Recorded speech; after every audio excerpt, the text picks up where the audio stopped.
Rowlatt చట్టాన్ని ఆమోదించింది. ఇది బ్రిటిష్ ప్రభుత్వానికి ఈ అధికారంను ఇచ్చింది. ఏ అధికారం ఇచ్చిందంటే చూడండి ఇక్కడ, అంటే ఎటువంటి వారెంట్ లేకుండా ఎవరినైనా అరెస్ట్ చేయడం మరియు విచారణ లేకుండా జైల్లో పెట్టడం, ఈ అధికారాన్ని బ్రిటిష్ ప్రభుత్వం ఆమోదించింది. దీనికి సరైన సమాధానం 2. టోల్ ఫ్రీ నంబర్ 1098 దీనికి సంబంధించింది. ఈ 1098 అంటే దేనికి సంబంధించినట్టే చైల్డ్ లైన్, అంటే విద్యార్థులకు సంబంధించినటువంటి ఈ మన అకాడమిక్ బుక్స్ పైన కూడా ఇక్కడ 1098 అనేది మనకు నంబర్ ఉంటుంది. ఇది బాలికలకు సంబంధించినటువంటి విద్యార్థులకు ఈ నంబర్కు కాల్ చేయడం ద్వారా వాళ్ళకు సంబంధించినటువంటి ఏదైనా హరాస్మెంట్ జరిగితే వాళ్ళు ఈ నంబర్ కాల్ చేసి కంప్లీట్ చేయొచ్చు అన్నట్టు. భారతదేశంలో మొట్టమొదటిసారి దారిద్ర్య రేఖ సిద్ధాంతాన్ని చర్చించింది ఈ క్రింది వారు ఎవరంటే దాదాబాయి నౌరోజీ గారు చర్చించడం జరిగింది. దీని సరైన సమాధానం 2. మహమ్మదీయులలో ప్రప్రథమంగా పిల్లలకు నిర్వహించు విద్యాభ్యాసాన్ని ఏమంటారంటే విద్యాభ్యాస ఉత్సవంని ఇలా పిలుస్తారు. ఏమంటారంటే బిస్మిల్లా అంటారు. ఈ 2వ సరైన సమాధానం. తయారైన కుండను సరైన ఆకారం వచ్చేలా చేయుటకు కుమ్మరి ఉపయోగించేది ఏమిటి? ఏం ఉపయోగిస్తారంటే సలప ఉపయోగిస్తారు. ఇది 3వ సరైన సమాధానం. విస్మృతి అనే అంశంపై పరిశోధన చేసిన వ్యక్తి ఎవరంటే ఎబ్బింగ్ హౌస్. 3rd answer. అనిర్దేశక మంత్రణ ఉపగమం వీరి ప్రతిపాదన. ఎవరి ప్రతిపాదన? Curl Rogers. 4th answer. Sammakka గాయపడ్డ చోటు, అంటే సమ్మక్క ఎక్కడ గాయపడ్డ చోటు స్థలం ఏదంటే అది తల్లిగద్దె. తల్లిగద్దె దగ్గర సమ్మక్క గాయపడ్డ చోటును తల్లిగద్దె అంటారు. ఈ విటమిన్ లోపం వల్ల పెల్లాగ్ర వ్యాధి కలుగుతుంది. ఏ విటమిన్ అంటే ఇక్కడ నియాసిన్ అనే విటమిన్ లోపం వల్ల పెల్లాగ్ర వ్యాధి వస్తుంది.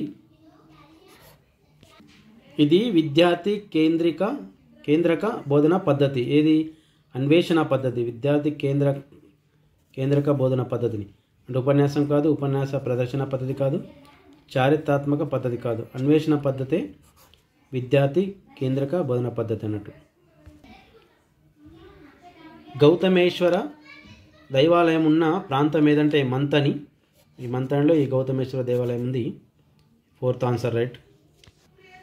తెలంగాణ ఉద్యమ పితామహుడుగా పేరుగాంచింది ఎవరంటే ప్రొఫెసర్ కొత్తపల్లి జయశంకర్. ఇతన్నే తెలంగాణ ఉద్యమ పితామహుడు అంటారు. బాలల దినోత్సవాన్ని ఎప్పుడు జరుపుకుంటారు? బాలల దినోత్సవాన్ని ఎప్పుడు జరుపుకుంటారంటే November 14న బాలల దినోత్సవం జరుపుకుంటారు. దీనికి సరైన సమాధానం. గాథ సప్తశతి ఏ భాషా సంకలనం, అంటే ఏ భాషలో రాయడం జరిగిందంటే ఇది ప్రాకృతం భాష. అది బి సరైన సమాధానం. సమ్మక్క సారలమ్మలు ఏ జిల్లాలో జన్మించారు? ఈ సమ్మక్క సారలమ్మకు సంబంధించినటువంటి ఈ సంవత్సరం క్వశ్చన్ వచ్చే అవకాశం ఎక్కువ ఉంది. ఇది బి వరంగల్ జిల్లాలో. ఎందుకంటే మొన్న మేడారం జాతర అయింది కాబట్టి పెద్ద మొత్తంలో, కాబట్టి ఈ సమ్మక్క సారలమ్మ గురించి కూడా మీరు చదువుకోవాలి ఫ్రెండ్స్. ఒగ్గు కథ కళాకారుడు ఎవరు? ఒగ్గు కథ కళాకారుడు ఎవరంటే మిద్దె రాములు ఒగ్గు కథ కళాకారుడు. సి సరైన సమాధానం. ఒక పిల్లవాడు పడిపోవడం, లేవడం, నడవడం, మరల పదే పడిపోవడం, లేవడం ద్వారా నడకను నేర్చుకుంటాడు. ఇక్కడ ఇమిడి ఉన్న వికాస సూత్రం ఏది? అయితే దీని యొక్క ఆన్సర్ 4 సర్పిలా. NCF 2005 ప్రకారం విమర్శనాత్మక బోధన సమిష్టి నిర్ణయాలను తీసుకునేలా విద్యార్థులకు ఈ విధంగా వీలు కల్పిస్తుంది. ఏ విధంగా అంటే బహిరంగ చర్చ, బహుళ అభిప్రాయాలను గుర్తించడం. దీని యొక్క సరైన సమాధానం మొదటిది. అంటే ఉపాధ్యాయుని సూచనలను అనుసరించడం ద్వారా కాదు, పాఠ్యపుస్తకాలు చదవడం కూడా కాదు, తెలివైన విద్యార్థుల అభిప్రాయాల ప్రకారం కూడా కాదు, ఈ 3 కూడా కాదు. బహిరంగ చర్చ, బహుళ అభిప్రాయాలను గుర్తించడం ద్వారా నిర్ణయాలు తీసుకుంటారు. ఇక్కడ రెబెక్కా శిల్పం ఉన్న చోటు. రెబెక్కా శిల్పం ఎక్కడ ఉందంటే సాలార్జంగ్ మ్యూజియం, హైదరాబాద్లో ఉన్నటువంటి సాలార్జంగ్ మ్యూజియంలో ఈ రెబెక్కా శిల్పం ఉంది. దీనికి సరైన సమాధానం 3. వాతావరణంలో సమృద్ధిగా లభించే వాయువు ఏదంటే నైట్రోజన్ వాతావరణంలో సమృద్ధిగా లభిస్తుంది. Second answer right. ప్రవర్తన మార్పును సూచించేవి స్పష్టీకరణలు. Fourth answer is right.